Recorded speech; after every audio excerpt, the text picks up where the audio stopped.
This is ST-321, code clearance blue. We're starting our approach to deactivate the security shield. Hi, I'm Paul and I'm with my mate James and welcome to Code Clearance Blue, a show where we discuss all things Star Wars from our home here in the UK. We would be honoured if you would join us. I've been looking forward to this.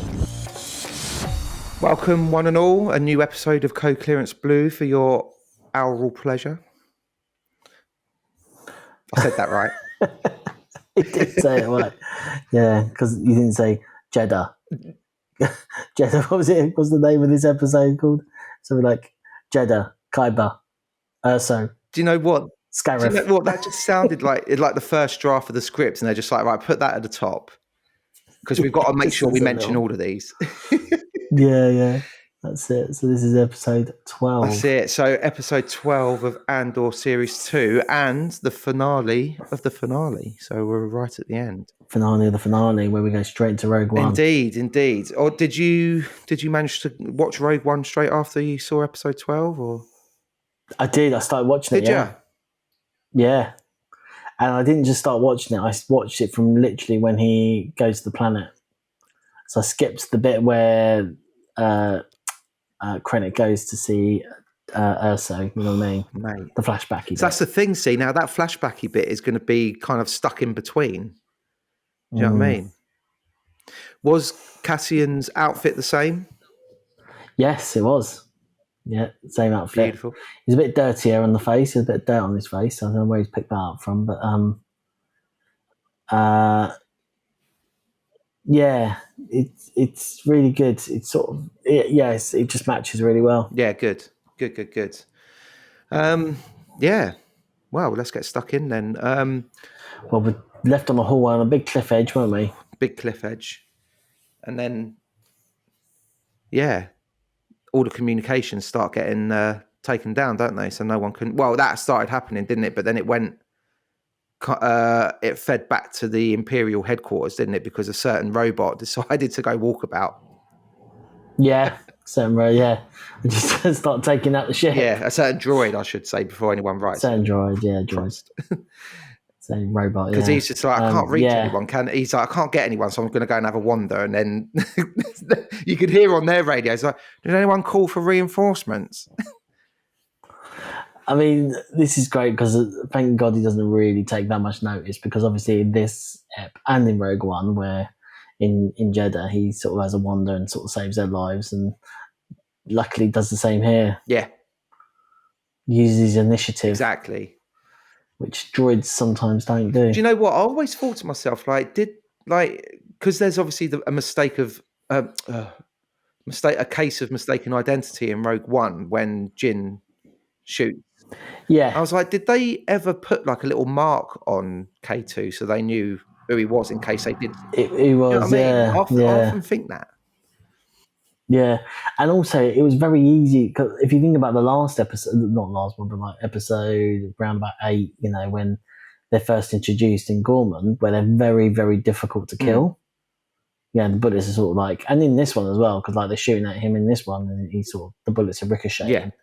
Whereas in that one, her fucking gun went straight through him. This is it. I don't know if she was using some type of like powerful close range weapon. Maybe that could be the reason. Maybe that's the way out. Yeah, that's my headcanon. But otherwise, yeah, it's a bit silly because she takes it out in one shot, and it's like, right. Yeah. Obviously, the joke works really well, but yeah, now we know they're tough cookies. It's a bit like, all right.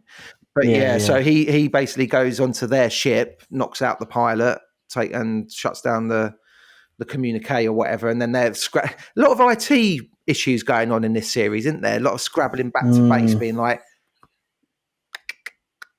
no, we've lost it. We've lost the feed. Yeah. We've lost the signal. Yeah.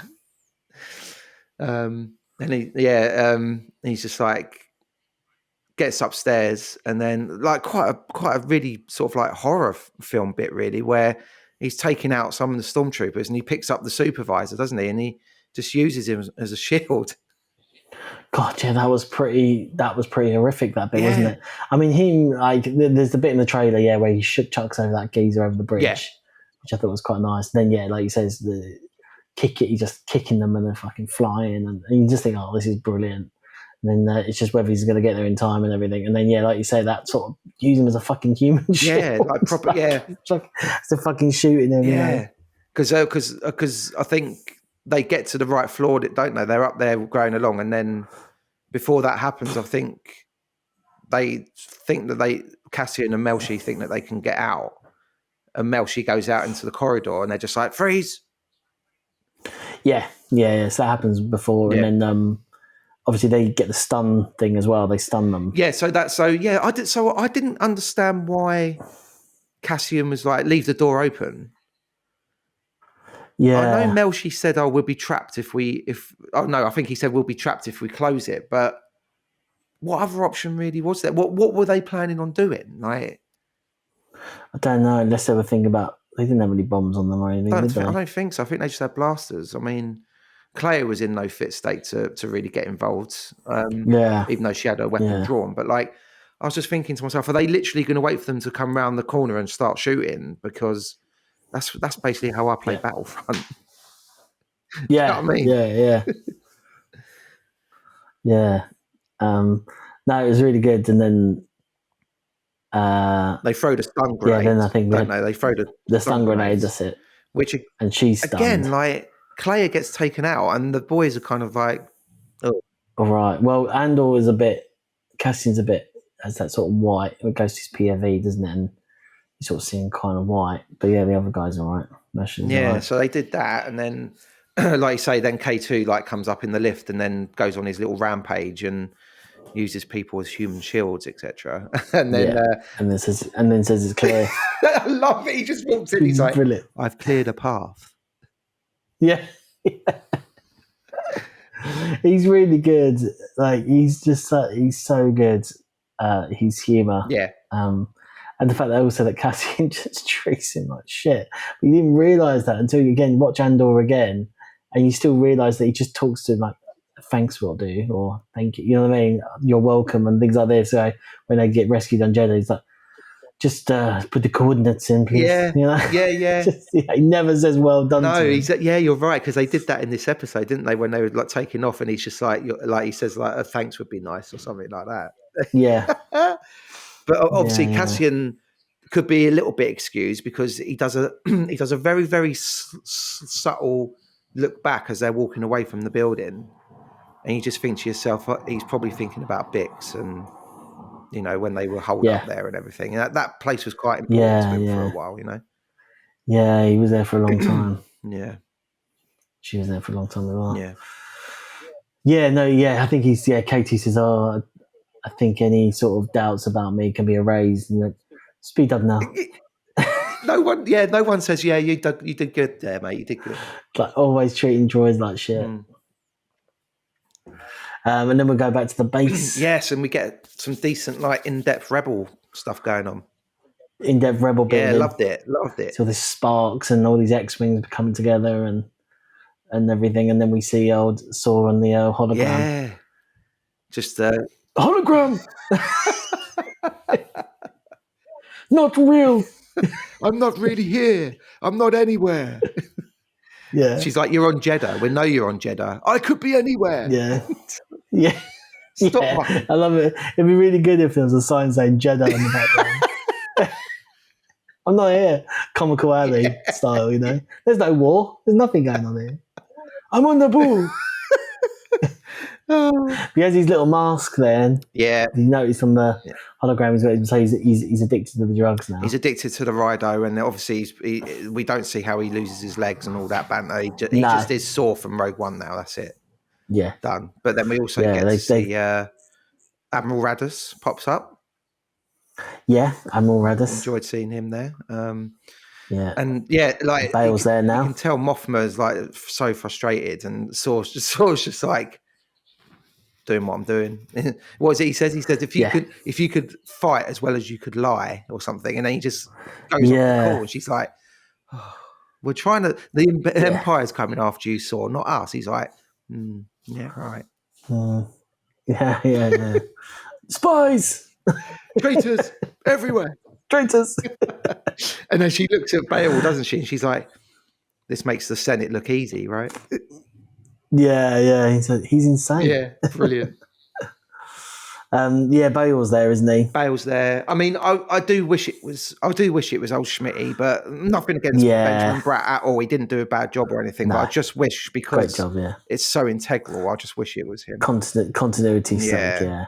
And the costumes, you've got the same costume exactly. And Mon Mothma looks like Mon Mothma.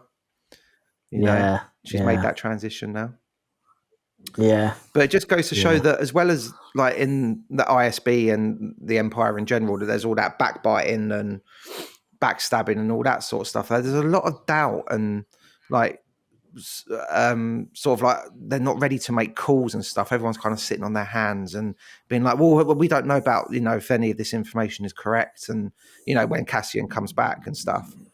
And he's like, right, I've got information from Clea, and they're like, well, Lutheran was a loose cannon, no one really trusted him, and Cassian's like, no, like we wouldn't be here if it wasn't for him, and you know, I knew him really well. It's a real split, isn't it? A bit like what happens in Rogue One, you know, where do we believe her, you know, Erso, and about these plans, and you know, and going, are they really on Scarif? Can we really trust him? You know, it's real paranoia. Yeah.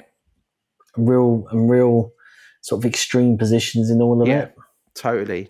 It's like, okay, we've got to this point now, and then those two people from Rogue One are back, aren't they? The woman and the bloke with the beard, and they're just sort of sitting there like going, well, you know, I get the feeling that they wouldn't really do anything now. That doesn't matter unless they got the information personally themselves. They're just like, don't believe you. I think we should just wait. Yeah, just wait and hide. Just keep hiding. Yeah, and then very, very much a Yoda tactic, aren't they? Whereas the other ones are very proactive. Han Solo, let's go and take exactly. Yeah, exactly. So basically, Cassian relays the information that Clea gave him, and I think Radis is kind of half interested. Mothma seems to want to believe him. Bale surprised me a lot by being kind of like, no, you know what I mean? I was like, yeah. He did surprise me about how opinionated he was, which he didn't show in Rogue One. No, he was very kind of uneasy about it all, really. But then I noticed that the Cassian and Melshi and K2 get confined to quarters, don't they? And then as they're walking off, he's like, permission to go to the infirmary? And Moff was like, permission granted.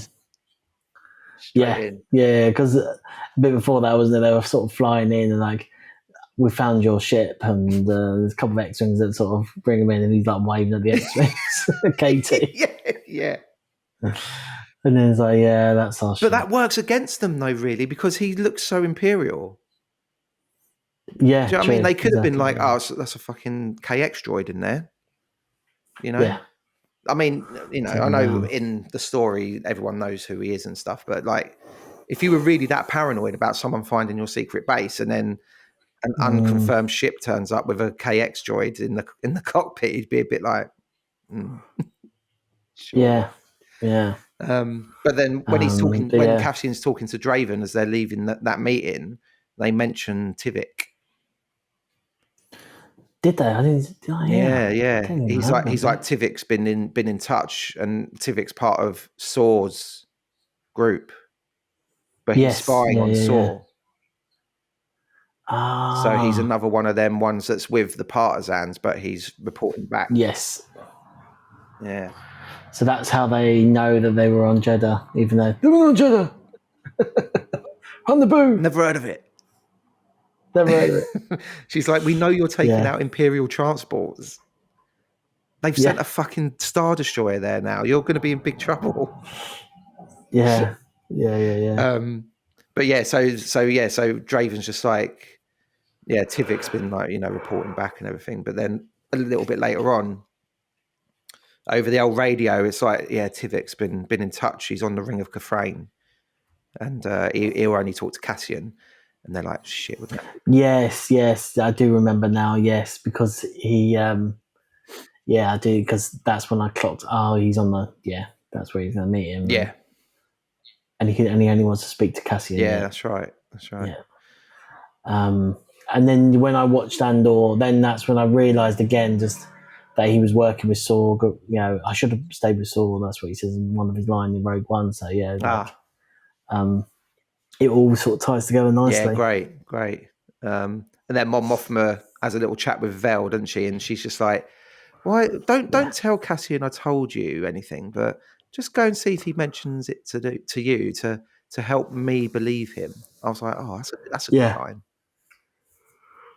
And very well thought out. So they go and have a chat, and that's what I'm saying about, like, I think we mentioned it in episode 10 of when we were reviewing episode 10. It's like a spying on spies with spies. Yeah, no one trusts anyone, but they all like each other. So weird. They're all on the same side. It's happening both sides as well. They're all on the same side. But it's such politics sort of interwoven. Totally, mate. It's just the level of paranoia that Mon Mothma was going through in episode 9. I mean, how could you live like that every day, just thinking, am I being followed, or like, do I trust that person, or gosh. Yeah. But yeah, it's a good little conversation over a little drink, over a little whiskey. Yeah, toasted a few fallen heroes and that, didn't they? It was nice. Yeah, that's it. Yeah, they were toasting heroes, weren't they? And also, Vel's just like, I really think you should reconnect with Bix. And he's, yes, do you know what I mean? She does say that, doesn't she? And I was like, okay. Interesting. She's come bringing her back up. Yeah. And then we go to the ISB of our little dark moment, and we see old Prendergast. Prendergast, his name is. He's been hauled up in front of the head honchos. I think that's where he's going. Yeah, it's like, it's time that you came with us. He's like, go have a moment for my thoughts. And that the gates, and then the stormtroopers. You see that was quite nice. That outside the stormtroopers ready, and they heard the gunshot, and he was like, "Nope, just calm down." They literally went like that, and he was just like, calm down, lads, at ease." Yeah, at ease. This was meant to happen. Shout out to stormtroopers, good bunch of lads. Yeah. They make up the numbers. And then we go back, I think, and it starts raining. And what's her name? Escapes. I say escapes. She sort of takes her breathing bits off them, doesn't she? Yeah, Claire. She just gets out of the infirmary, mate. I don't think she's particularly turning out a cold dicks or anything. No, she's not about to run off and grass them up. No. She has a little wander around. So, what are you doing out here? No, have a coat. Let's have a little sit down. And them two have a little catch up, which is quite nice. Yeah, very good to see that. And then we kind of start getting into the montage of it all, really, at the end, isn't it? Yeah, so then we start, because that starts quite early on. It's quite a long montage, It felt like a good sort of 6-7 minutes, This is what I mean, like saying a couple of episodes ago, like it was all front heavy, you know what I mean? Like, and then I just wasn't sure about like whether Claire sort of escaped or whether she died in that moment. Yeah. With her not being in Rogue One. But obviously we knew the other two would escape. But yes, and then just before the montage, I think Andor has a little chat with Bale about sort of Lutheran and things. Oh, yeah. What did you think of Bale saying, "May the Force be with you" at that point? Yeah, it was sort of the way at the end. It was quite interesting, wasn't it? I mean, Cassian, because they do use it in Rogue One, don't they? I mean, the Admiral goes, "May the Force be with you." Yeah, I suppose so. Yeah, it just seemed a bit jarring. It was only the two of them, and in that shack, and it's not. But unless he's just come back from Obi-Wan, meeting his Jedi friend, Cassian, so have you been hanging around with Jedi? No. Yeah, no. Just say it. I'll say it. Say it occasionally. Just say something we say, around the galaxy. You want to get out more, Cassian? Yeah, but obviously Bale's like he's sort of based here now. So I wonder if he does, going back to a question I had a couple of episodes ago, whether when Alderaan gets blown up, whether he gets blown up. But I think he's probably still on Yavin. Do you reckon? No, they're not. Yeah, they'll be on Yavin, wouldn't they, at that point? Yeah. Well, we don't see him on Hoth though, do we? So we don't see him on Hoth. No, that's true. That'll be one of those great. Or in Yavin, really. Yeah, well, that'll be one of those great open-ended what ifs, I suppose, that people can. I suppose when they're doing the Death Star sort of showing all the pilots, he's not there, is he? No. No. Because Princess Leia, the plan supplied by the Princess Leia. Yeah, so he must have been brown bread. Yeah, he must have been visiting the wife. Yeah, he must have gone to visit Breyer or something and just chose the wrong day. Wrong day, mate. Wrong day to go back to Alderaan. But yeah, it's a great montage at the end because obviously you see characters like, Mon's husband and with his bit on the side. I think it wasn't his daughter, was it? It definitely wasn't his daughter, no. It was his bit on the side. A bit wrong. Like passed out. Cheeky whiskey. And then Deirdre. Mate. Deirdre, what have you done? Even better. Like, I thought she'd get sent to the Death Star to be like on a brig awaiting interrogations sort of thing. Do you know what I mean? But this was even better. This was even better than soon that. As because it was quite tight on her face, and as it slowly panned out, you just see a little bit of orange. The orange on the shoulder, and it's like, amazing. She's gone. She's been sent to Narkina 5, or other prison planet. Obviously, Narkina 6. Yeah, there are more prison planets out there. yeah. Not just exclusive to 5, but so that's where she spends her days. She's going to work until she dies, basically. On all the Death Star parts and Death Star parts 2. Yeah, that's it. And then Cassian. Can you imagine? So, not that they would tell them the news, but literally not that far along where the number 1 gets blown up. They're like, "Fuck, I gotta start again." Yeah, but at least we've got 10 years worth of experience to draw upon. That's it. Yeah, they've got all the plans. They've got everything. They must have been making the other one somewhere else. Do you know what I mean? Because what's better than having 1 Death Star? Having 2, isn't it? Yeah, just have 2. Yeah, backup. Always back up your backup. Yeah. Just like in Family Guy. Can we not put a little baldy up? Build up the. Well, that's no bigger than a one rat. When Stewie's playing Darth Vader role. That's right. Yeah. And he's like, what do you mean? There's a 99% chance. Well, what about the 1%? Wow, it's just a small little. It's a small little trench. That's all. Don't worry about it. No one's going to bother going down there. I need to rewatch. Can you put a bit of plywood on it? I need to rewatch them. It's been quite a long time, actually. Yeah, they're very hard to find. Are they? Yeah, because I'm sure I bought them on iTunes many years ago. 2000, whenever it was, 2007. When they came, 2006 when they came out. But it's not on my account anymore, so I don't know what's happened. They're not on Disney. They're not anything because they should be on Disney because they're Fox, right? Yeah, well, the whole of Family Guy's on Disney. Yeah, so, the whole of Family Guy's on there. And Disney owns Family Guy and Star Wars, so what's the problem? And Star Wars, yeah. So, but you think, this is fine, but there's something not quite right about it. So, yeah. So I don't know where that's gone. So anyway, on the big longer montage, we see her look banged up, and then we see Andor obviously getting on the ship where he's just about to go and pick up on the film, and then we cut because I thought, that's quite a nice ending, and I thought, no, we cut back to a bit of Harvest, and you're like, they're going to show the robot. Goodbye. So long, everyone. Wally. Yeah. But no, they're showing Bix and little Andor. Little Cassian. And you think, there you go, there's a sequel. Spin-off. Cassian's son was part of the Boffin spies. It's all written now, isn't it? It's all written. Because he'd only be about 6 when that happens. I don't know, what Boffin spies was sort of pre-Jedi, wasn't it? Yeah, but they're not going to recruit a baby and let them do a mission. No, but how old would he be? Let's say, when did the Boffin spies get the plans for Death Star Part 2? Well, at some point during the original 20, trilogy, 30 years? Which is only like a couple of years timeline, isn't it? So yeah, so they sort of bounce off each other. What's the years between New Hope and Empire and Empire to Jedi? Not much, I don't think. I can't remember off the top of my head. No more than two years, but from start to finish, I don't think. So something like that. 2 or 3 years maybe. So the baby's only going to be like 3 or 4 years old. So that's shame, but they can. So can't be a Boffin maybe spy. they could do Andor Junior and he finds the plans for Starkiller Base. Yeah, so maybe it's more for the sequels or the Mandalorian period. Yeah, even though who brings the Starkiller Base plans back? Poe, is it Poe? Poe's like, this is the Death Star, and this is Starkiller Base. Yeah.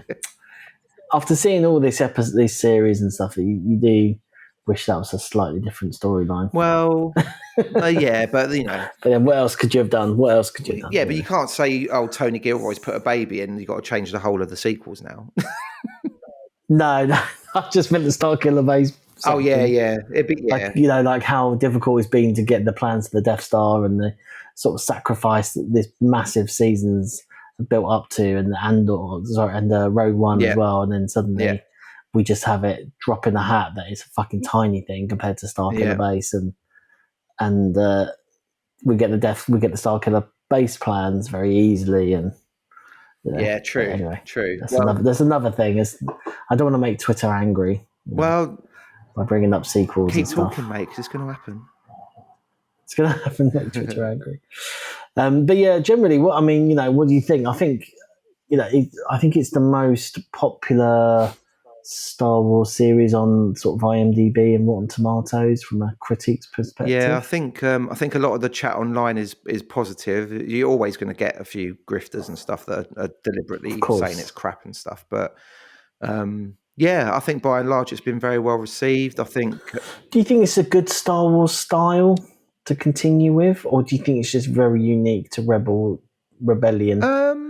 You know what I mean? Like, if for example they brought out, because obviously each series and not so much the first 6 films, but like, the first 6, but like they all have their own style, right? They have their own sort of thing, narrative, I suppose. Some are lighter, some are darker, and all the rest of it. A bit more comedic. Because there's not one joke in this, apart from maybe K2. You know what I mean? Who's a bit funny, but they're very subtle. There's no C-3PO walking in on a layer at the moment. No, of course, no. Or can we turn the professor off? That kind of banter. Yeah. There's no frothy kind of throwaway comedy or whatever. I think it can. There's a place for sort of high stakes drama based in kind of like realism, if you want. I think there's a place for it. But I think the trouble is you'd have to pick your place in the timeline to do it. And I think the stealing of the Death Star plans and the forming of the rebellion, what other storyline is there that can kind of match that? Yeah. You'd have to be very careful because I think they're trying to now bring into the fact like the Palpatine cloning stuff is coming through in Bad Batch and all that sort of thing. So I don't really know what else I think they tried to do it maybe a little bit in Mandalorian with sort of like the Imperial Conclave and how they're going to start setting up the First Order maybe. So maybe they could do a one-off series of 6 or 8 or 12 episodes of that, but and Ahsoka as well. Yeah, I think Ahsoka's kind of its own self-contained thing, though. Really, it is. Yeah, that's just meant from a tone perspective. Yeah, like with Thrawn now, like maybe a bit darker. Yeah, I mean, series 2 could be certainly a lot darker now. Thrawn's back in our galaxy, so to speak. But no, I think Andor's very good. I think everyone's going to walk out of it with a lot of kudos and a lot of high cachet. So yeah, very good. I probably won't ever rewatch the whole of both series, but there's definitely episodes that I'll go back to and watch again. Yeah, definitely episodes. I've definitely watched that Mon Mothma episode 9 a few times already. You know what I mean? Because it's a great ending. Just sort of the tension and stuff. It is really good. I think like I said to you a few episodes ago, like escaping as a rebel against the whole might of the Empire is always a great fucking either breaking in or escaping. Just a great storylines. You know what I mean? And just because obviously the whole original trilogy is that. You know what I mean? They're constantly on the run, or they're constantly like trying to break into somewhere, to rescue something or someone, or nick something, or blow up something, or whatever. Definitely. So that's probably why it's so good, and that's probably why people like it so much. You know what I mean? Tell you what, it's such a good ending. I'm really looking forward to seeing what happens next. Actually, that's it. Well, I mean, you've got back to back to back. We've got 2 seasons. They go straight into Rogue One. They go straight into A New Hope. That pretty much, like he's just said, it's a couple of years off each other from Empire and Jedi. It's pretty solid. And it's been so much in between that 10 years now. Do you know what I mean? That's sort of between episode 3 and 4 now. Do you know what I mean? We've really explored that quite a lot. If you think about Obi-Wan, Rebels, there's so much Rebels. I tried to watch some of it the other day, sort of around this timeline, season 3. There's got bloody loads of it. Vader's in, and then you got Clone Wars as well. Do you know what I mean? Like Vader's in that. Anakin's in that, and Ahsoka's obviously got massive plot lines, and you forget that not Commander Cody, who's the other guy, Rex. You forget he's a rebel. Yeah. I actually started. I made my youngest sit down and watch the first 2 episodes of Rebels the other day. And he enjoyed it, but then I was like, "Do you want to watch the next one?" And he was like, "Nah, let's do something else." So, might be a slow burn, but you're right. There's so much stuff with that and the Clone Wars animation as well. Yeah. If you watch it from Phantom Menace and take all of that into account as well, and now Andor, and then the original trilogy and stuff, it's like, it's a decent smorgasbord in it. To be fair. Yeah. It's definitely the most covered part, but they haven't, like we just sort of mentioned, they haven't touched 4, 5, and 6 timeline. Do you know what I mean? Yeah, there's nothing in between A New Hope and Empire, for example. But you haven't even got you can easily do a series which just looks at the Empire sort of at this level. So what also was good about Andor is they never went Darth Vader level or even sort of Tarkin level. Do you know what I mean? It was all down sort of with troops and people on the ground. We mentioned Palpatine. We mentioned, we didn't even mention Vader, but you know what I mean? We mentioned those people. Never see Leia, obviously. Don't mention anything about Jedis at all, and it's where you could do a similar thing, I'm sure, between 4, 5, or 5 and 6, even just during those time periods. You know what I mean? Like the aftermath of blowing up the Death Star, you could probably do straight off, back at Coruscant. Yeah, they're blowing up the Death Star. Opening scene. Get it up on the telly. He's like, doo-doo-doo-doo-doo-doo. It's still got the music. Have you heard the news? Fucking Tarkin's gone. Yes. I get promoted. Yeah, you could do that. I suppose the only trouble with doing that sort of timeline is you'd only really have to be able to mention Han and Luke and people, because if you actually try and crowbar them in. Yeah, but you wouldn't mention them, yeah. I mean, unless it was a completely different story, as in maybe it's more like bounty hunters, you know what I mean? I don't know. Yeah, sure. Not Boba Fett, but you could definitely do that time period. But yeah, they've not wanted to touch that time period at all. Do before and then do after.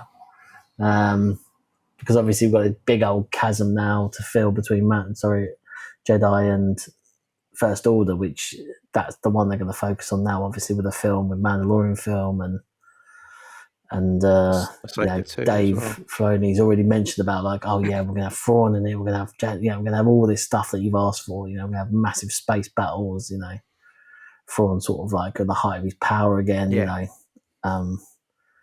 so that leading to the First Order, which could be Thrawn's sort of vision. Yeah, I wonder if we're going to get a bit of that maybe in the Mandalorian movie, maybe.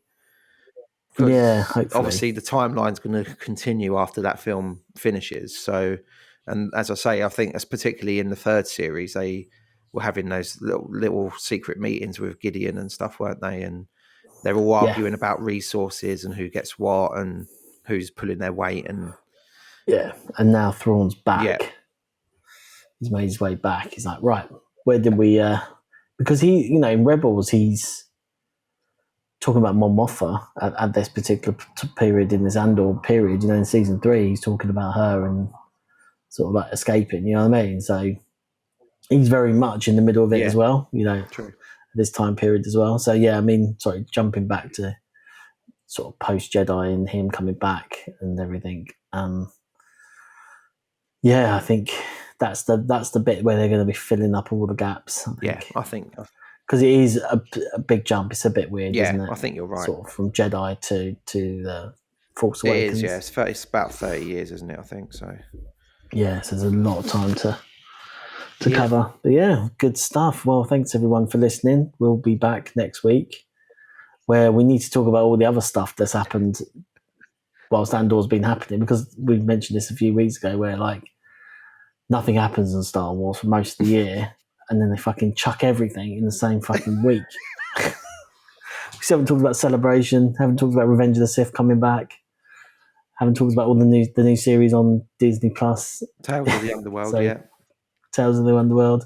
So we're going to talk about all that. Yeah, definitely. No, I look forward to getting stuck into all of that. And then after we've done all of that, we've got to start thinking of some topics. Yes, we've got to start thinking. And then we'll get some interviews for you as well. Definitely. Curse you, Disney, Lucasfilm. That's it. Now they're going to go quiet now until I don't know when. Until the teaser trailer for the Mando film drops in like November or something. Yeah. So we've got a lot of things to push out. That'd be good. It'd be good. Days. But yeah, thanks for joining us, everybody. At you on YouTube, Co-Clearance Blue, same for TikTok as well. At UK Star Wars Pod, do come and get involved. Any comments, anything you want us to talk about, we'll happily get stuck in. Any questions for either of us, please feel free. But yeah, Andor, salute you. Yeah, thank you very much, effort. Andor. Yes, thank you, Andor. And on behalf of Paolo and behalf of myself, thank you for listening, and we'll say may the Force be with you all. Starting our approach, deactivate the security shield. Security deflective shield will be deactivated when we have confirmation of your code transmission. Stand by.